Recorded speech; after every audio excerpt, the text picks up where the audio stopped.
soldier deliberately fired at a robot that was working, just to test whether it would fight back. You need to scrap, you dumb shit! You hear me? You're not hearing me. Fortunately, a comrade stopped him in time. The robot, covered in dust and mud, got up awkwardly. Are you malfunctioning? No, sir.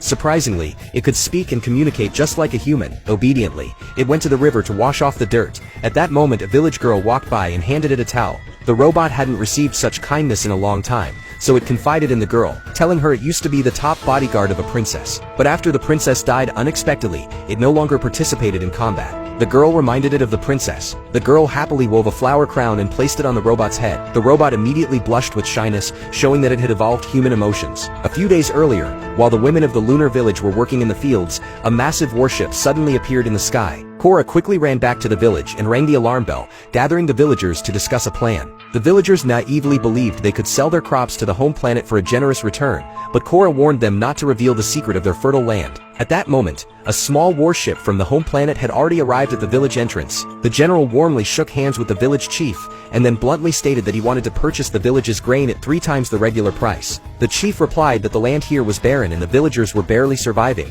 They had no grain to sell. However, a villager named Dak, driven by greed, took the initiative to inform the general that they did in fact have some grain stored and could sell it at a high price. Realizing he had been deceived, the general immediately took out a staff. It was only then that Dak understood the home planet had never intended to cooperate with the lower class. What they brought was nothing but ruthless exploitation. The general ordered Dak to deliver 10,000 bushels of grain during the autumn harvest.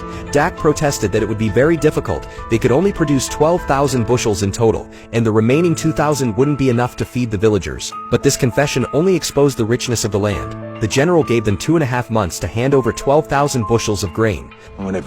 To ensure everything went smoothly, the home planet left behind a supervision force, including a robot. Cora realized that under such circumstances, there could be no reconciliation with the home planet. When they come to collect the grain, that will be the moment the village falls.